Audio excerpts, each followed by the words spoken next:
Hello and welcome to your daily dose of Satoshi's news. Today's date is Tuesday the 9th of January 2024, the year of 1 million transactions per second and more. BuyBSV.live was the best place to buy Bitcoin SV online, the original protocol and genuine Bitcoin.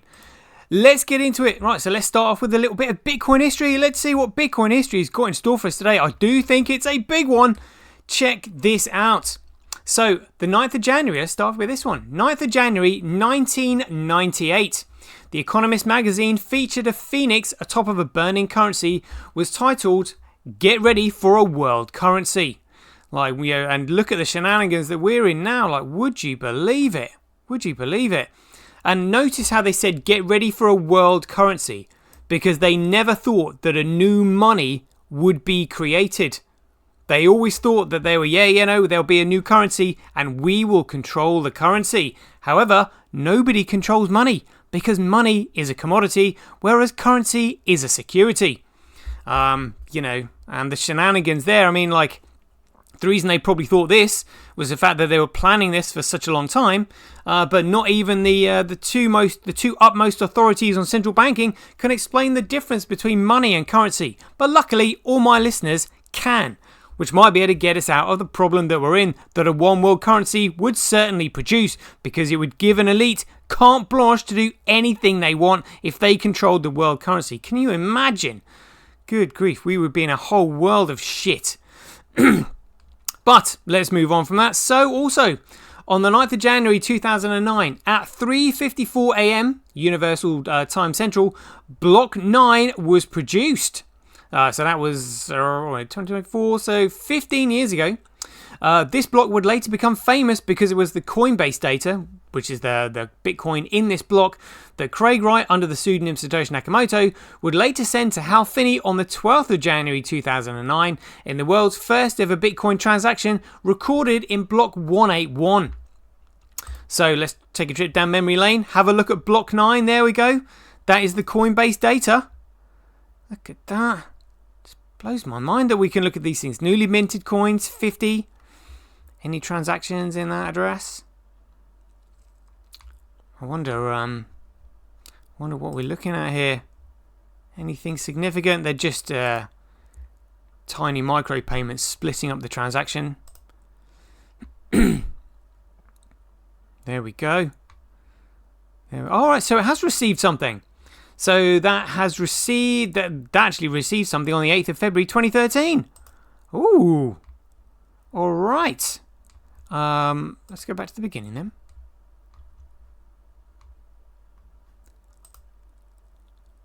Hold on.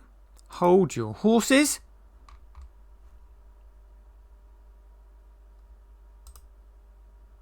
Can we go back to block 9? There it is.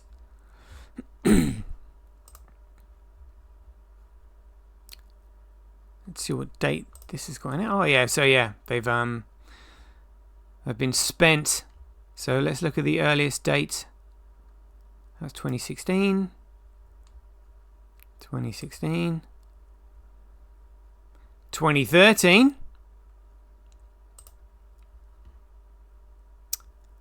So the earliest date we've got there is the 8th of February 2013. Wow. Yeah, so I'll tell you what, let's have a look at just 181 while we're here. There we go. So let's have a look at this one. There we go. This is the transaction to Hal Finney.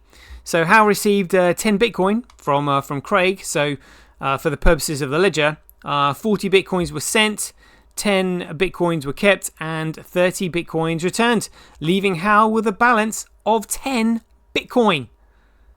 Beautiful. Beautiful. So I love going back through a bit of Bitcoin history there. Loving that. Right, so also on this date, on the 9th of January 2009, the initial release of the Bitcoin software called Bitcoin Core 0.01 was released by Satoshi Nakamoto and downloaded by Hal Finney. Let's have a look at this. Let's see what it says. Background history. Dates have got to be here somewhere. White paper. Implementation Bitcoin Core. Initial release. There we go. 9th of January 2009.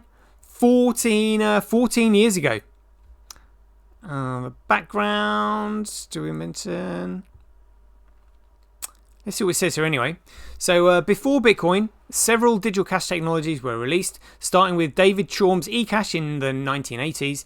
The idea that solutions to computational puzzles could have some value was first proposed by cryptographers Cynthia Dwork and Moni Namor in 1992. The concept was independently discovered by Adam Back, who developed Hashcash, a proof-of-work scheme for spam control, in 1997. The first proposal for distributed digital scarcity-based cryptocurrencies came from cypherpunk Wei Dai B-Money and Nick Szabo, who came up with BitGold in 1998. In 2004, Hal Finney developed the first currency based on reusable proof-of-work. These various attempts were not successful. Chaum's concept required centralized control and no banks wanted to sign on. Hashcash had no protection against double spending, while B-Money was a BitGold were not resilient to Sybil attacks. 2008-2009 creation. The domain name bitcoin.org was registered on the 18th of August 2008. On the 31st of October 2008, a link to a white paper authored by Satoshi Nakamoto titled Bitcoin, a peer-to-peer electronic cash system, was posted to a cryptography mailing list. Nakamoto implemented the Bitcoin software as open source code and released it in January 2009. Nakamoto's identity remains unknown, not really. All individual components of Bitcoin originated in early academic literature. Nakamoto's innovation was their complex interplay, resulting in the first decentralized, Sybil-resistant, Byzantine fault-tolerant digital cash system that would eventually be referred to as the blockchain. Nakamoto's paper was not peer-reviewed. What? I think it was, and initially ignored by academics who argued that it could not work based on theoretical models, even though it was working in practice. On the 3rd of January 2009, the Bitcoin network was created when Satoshi Nakamoto mined the starting block of the chain, known as the Genesis block. Yeah, blah, blah, blah, blah, blah. Yeah, Laszlo Hanyek. I was more looking for Hal Finney downloading the software. Oh well. But the software was released. There we go. So that's the little bit of news on that one. And then also on the 9th of January 2009, Craig Wright creates the first Bitcoin logo depicting a gold coin with the letters BC inscribed on it. Let's have a quick look at this then. Oh, there we go. No high resolution available. Let's click on that. It's a little one. I think it's been open a media viewer. Is that all we got? I think they've enlarged this. No, so that was the original. Craig did actually describe that as to why the pixels were so small on that. There we go. Look, date 9th of January 2009. Let's see if we can find a more high definition one of that. There we go. Check it out. There we go. It's a little bit better. There we go. Let's see what it says here. The BTC origin story. Who designed the Bitcoin logo? Enthusiasts continue releasing new logos for Bitcoin to date, but the BTC community is yet to come across a symbol that comes close to the beloved orange B. The bright orange Bitcoin BTC logo for over a decade has become synonymous with financial freedom amid modern-day recession and stringent government oversight. However, unlike the mysteries tied to Bitcoin's origin, the development of the Bitcoin B logo is a familiar document in the depth of the internet.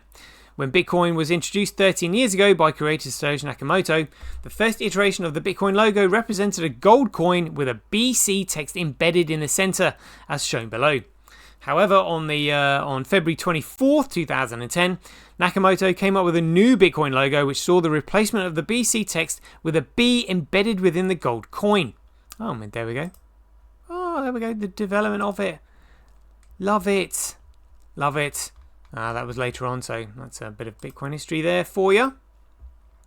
Also, a little bit of news. On the 9th of January 2011, the domain name www.coingeek.com was also created.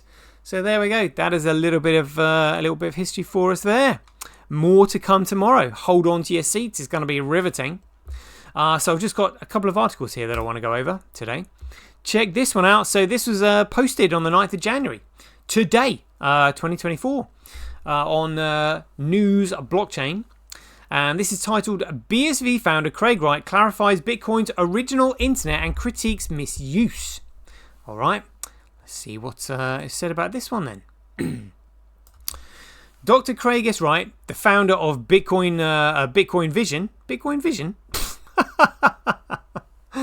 Oh dear, already off to a fail. Should be Bitcoin's Satoshi Vision, who claims to be Satoshi Nakamoto, the pseudonymous creator of Bitcoin, has been active on social media, specifically on Twitter, under the handle Dr. Craig S. Wright, or CS Wright, where he expresses his views and clarifications about Bitcoin and its foundational document, the Bitcoin White Paper. Here's a summary of his key points from his recent tweet on January 6, 2024. Access to the Bitcoin White Paper. Dr. Wright emphasizes that he has never prevented public access to the Bitcoin White Paper since its release in 2008. He refutes claims made by members of the BTC core community regarding this. Misuse of the white paper. He takes offense to the misuse of his publication, particularly by those who use it to drive search engine optimization (SEO) for their sites, promote pump and dump schemes, or misrepresent Bitcoin, especially as BTC. The role of honest nodes. Dr. Wright clarifies a common misconception about Bitcoin's operation. He asserts that it's not merely about having the longest chain, rather it's about honest nodes which adhere to the original protocol. This aspect, he argues, is often overlooked in current discussions about Bitcoin. Absolutely it is, on purpose. Primary function of Bitcoin. Contrary to popular belief, Dr. Wright states that Bitcoin was primarily designed as a micropayment transaction system, not as digital gold or for facilitating large transactions. This clarification points to the intended use of Bitcoin for small everyday transactions. Very good. Bitcoin as a timestamp server. He also mentions another purpose for Bitcoin, often not highlighted, serving as a timestamp server. Concerns about transaction costs. Dr. Wright discusses the impact of transaction costs on Bitcoin's utility. He notes that high costs of mediation in transactions limit the feasibility of small casual transactions, especially those with fees below 1/10 of a US cent, 1/10 of a dollar. Yeah, no, 1/10 of a cent. In response to a query about inscription from Dr. Hash Wisely, Dr. Wright doesn't provide a specific answer in these tweets, leaving some ambiguity about his views on this topic. These statements reflect Dr. Wright's perspective on the state and interpretation of Bitcoin, emphasizing a return to its original principles as he sees them. This claim to be Satoshi Nakamoto, while controversial and debated within the cryptocurrency community, adds a layer of intrigue to this commentary on these matters. Well, that was actually quite a good article, that one. Well done, News Blockchain. And let's have a look at this one. So this was just pointed out to me, so see what this one says. So it's, again, by Dr. Craig Wright himself. Shades of Black. Again, written by Craig Wright, 24th of May, 2019. Let's see what it says. Quite long on this, so just stick with me. If you believe the government cannot stop any cryptocurrency, you are deluded. Bitcoin will work because it stays within the law in a manner that allows most nations to set policies. Bitcoin doesn't help corrupt governments, so such governments, Bitcoin would be their worst nightmare. That's why the corrupt governments don't want it. But when a country follows the rule of law, the one of accountability, open government, accessible and impartial judicial resolution, and stable just laws, Bitcoin can help promote a better society. Fantastic. Loving that already. If you trust in yourself and believe your dreams and follow your star, you'll still get beaten by people who spend their time working hard and learning things and weren't so lazy. That was a quote there from Terry Pratchett, the We Free Men. It's not an anarchist system, nor one that allows people to breach the rules that are set to create a stable world. They're where people can bypass the rules of their government and act as criminals, trade and the economy shrinks. It is not the introduction of banking that causes business cycles. It is the implosion of rules that change partway through the game, causing uncertainty coupled with fraud and crime. Exactly, changing the rules of the game like massive inflation, deflation, all that kind of stuff. Outrageous, absolute criminal. Schumpeter discusses the nature of business cycles, demonstrating in part the capitalist forces of destruction that bring change. Yet such is but a small part of the cycle and is rarely unable to be predicted. The majority of the loss, because of the pump and growth and the subsequent collapse of all the inherent loss that is attached to it, lies not in the dynamical change of the capital system, but rather in the associated fraud and crime that come with the misunderstood change. There is no system that cannot be stopped. Bitcoin can work as it works within the rules. eGold, DigiCash, Liberty Reserve, and many others have tried one and the same thing in the past. They have allowed people to bypass anti-money laundering (AML) rules and facilitate crime. All of them have been stopped. Bitcoin needs to act within the rules. If it does not, then the exchanges and systems that allow people to use Bitcoin act to stop it being widely used and disseminated as criminalize all of those in the system. And so this is where Roger was completely wrong in his point of view, that saying, the government can't shut it down. Yeah, they could. They could absolutely shut it down. The only reason they won't shut Bitcoin down is because if they challenged it in court, it would legitimize its classification as a commodity. And as we all know, that's not what they want. So they haven't shut it down because in order to shut it down, they would have to take it to court. And they know that if they took it to court, it would legitimize it. So Roger's completely wrong in that respect. If Bitcoin or any other monetary system seeks to act outside the rules, it becomes an outlaw system. And once it does, it's easy to stop. The majority of people want rules. They don't want to fight in a world of uncertainty and want to know that the contract they have conducted will remain valid, not just now, but throughout the term of the exchange, for which we need rules. Yeah, absolutely. This is so common sense. When a system includes exchanges that act outside the anti-money laundering (AML) provisions, it is simple to stop. Liberty Reserve and eGold acted outside the rules, and they are no more. In coordinated takedowns, the criminal-friendly organizations were stopped dead in their tracks. Individuals were prosecuted not only in the US but in over 30 countries. In fact, with Liberty Reserve, individuals were prosecuted by the US in a country that did not have extradition agreement or treaty rights with the US. It is important to understand that facilitating crime is a dead end. You cannot create freedom through crime and fraud and money laundering. Absolutely. I designed Bitcoin to be a system that works within the rules. If you run an exchange, it is not decentralized. If someone tells you that they have a DEX, which is a decentralized exchange, or decentralized exchange that is above the law, they are defrauding you. Exchanges end up centralized but in competition with each other, such as the New York Stock Exchange and the Nasdaq, because it is efficient. The sole reason for a decentralized exchange is to break the rules. Yet it cannot exist. Any decentralized exchange, in brackets there, or in quotes, is managed and controlled and can be manipulated, and so is not a decentralized exchange. When an individual has power over a system, it is not decentralized. Absolutely. In a system like Bitfinex or Binance, an individual sets the rules and an individual is liable. It does not matter how many countries an illegitimate bucket shop organization may choose to jump through in a vain effort to find a temporary safe harbor. Such criminal groups will always end up in legal sanctions. I designed Bitcoin in a way that ensures that groups such as Binance, who seek to facilitate money laundering and crime, will always fail. They defraud you in telling you that they are decentralized and cannot be controlled. A blockchain is only decentralized when the developers and those in charge of the protocol cannot change the rules. Bitcoin is a system that was set in stone. If the protocol is changed, then it shows and demonstrates it is not Bitcoin. When those involved alter the rules, they impact their entire ecosystem. It is a centralized power structure. They defraud you when they lie about decentralization and tell you that they have no ability to change things, but then alter the rules. When those in power are able to change the protocol, they can change the lives and the finances of those involved in the system at an arbitrary whim. It is why BTC is not Bitcoin. The developers behind BTC are seeking to make the system more friendly to crime. They are actively building changes that will make BTC more anonymous and take it further away from the path of Bitcoin. The same developers seek to create a system that will allow fully autonomous ransomware that will never lead back to the developers, allowing criminals to take money and exchange it for other funds with impunity. They think the fact that they're on blockchain will allow them to do so, and that they will be able to do so without government being able to shut them down. They are deluded.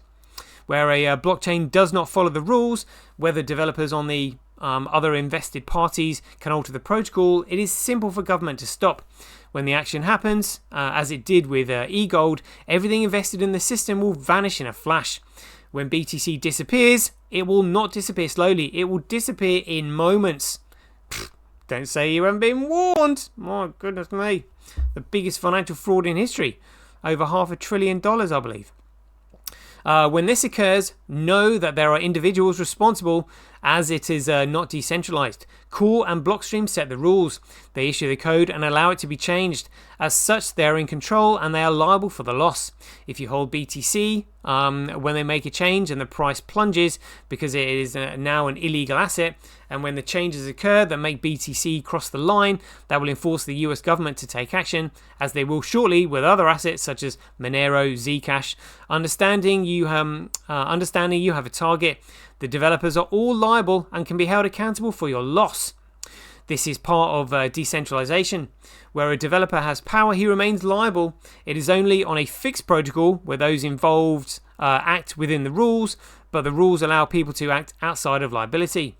Bitcoin gives us the ability to more directly focus on government to deliver a just result. With information, we can create a system that is fair, open and honest. A system where all individuals are accountable and unable to alter the records used within the system, allowing us to review and audit and hold those involved accountable, which is what many fear. In a good system, it is government and privacy which form a system, and it is only where fair rules and enforcement, where all are equal, accountable under the law. Such is what I sought to create in Bitcoin. Beautiful, beautiful. It is a system that allows all people to view the laws and take action. It is a system that rewards those who participate and give no excuses where others fail to act. In such a system, it is only where fair rules are enacted and administered through an engaged population that we can be certain of the world that is open and equitable for all. It requires work. We cannot sit on our laurels or even expect others to deliver when we choose not to engage. Bitcoin, importantly, allows free government to compete. I did not want a system that would block any country from enacting rules that it saw as being fair and did not impede those of another country.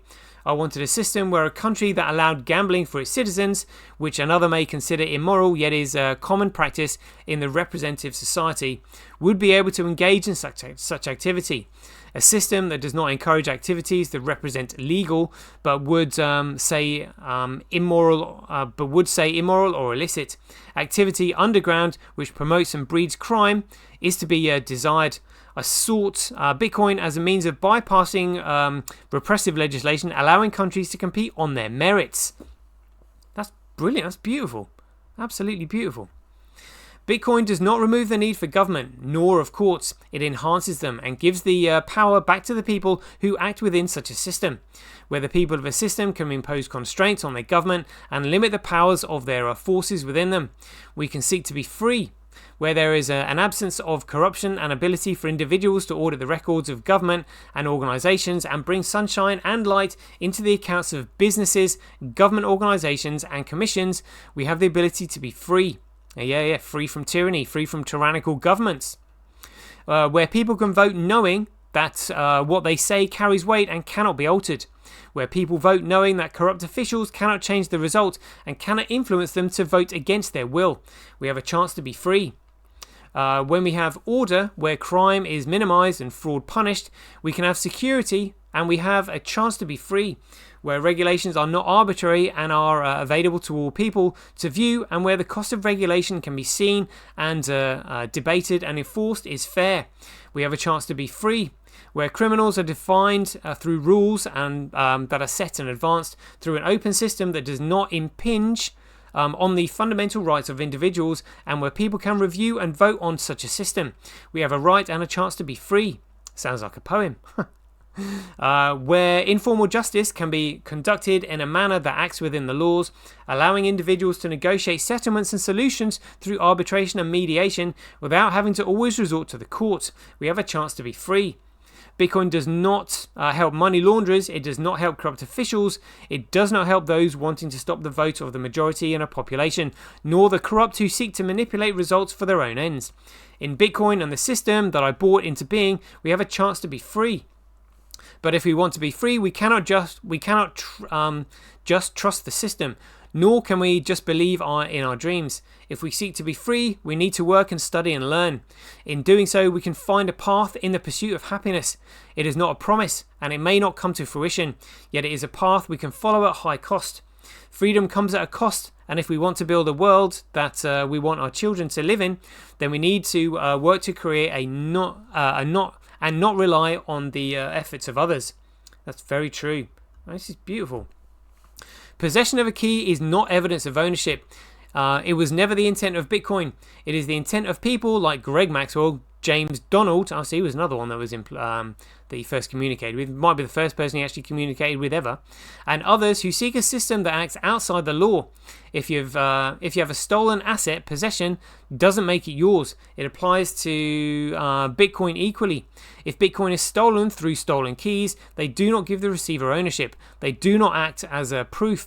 In monetary law, money is fungible and transferable only when it is exchanged without knowledge of fraud or malpractice and for good consideration. It is critical to be money. Bitcoin does not rely on the mere possession of keys, which is the aim and desire of those seeking a new version of Liberty Reserve, coin, or e-gold. There are some who will tell you that the mere possession of a key is definitive evidence. They are avoiding the results of evidence in courts and seek to alter their nature.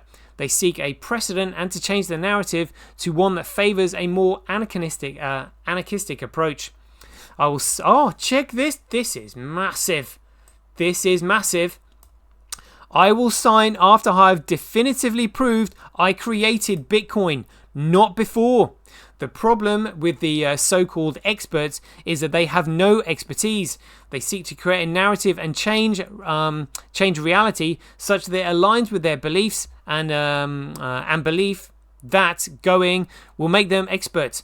Bitcoin is not big gold, and it never will be. Doing anything you want is not a system that is free. Freedom comes with within society, and it comes with rules. Yeah, a level playing field. Fair rules. Everybody's playing by the same rules.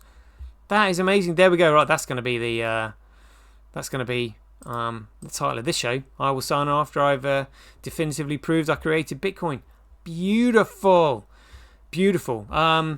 So actually, just going to report on something here. I should have got this ready, but it looks like Coinbase are getting ready to pretty much rug their customers. Tell you what, I'll do another news show on that literally in just a minute after I've done this one. This is 20 minutes already. Actually, if it's 28 minutes already, tell you what, we'll leave it there. I'll jump straight on to the next one. So there we go. Hope you enjoyed it. And as ever, be aware, take care, stay safe out there, and we'll see you in the next one.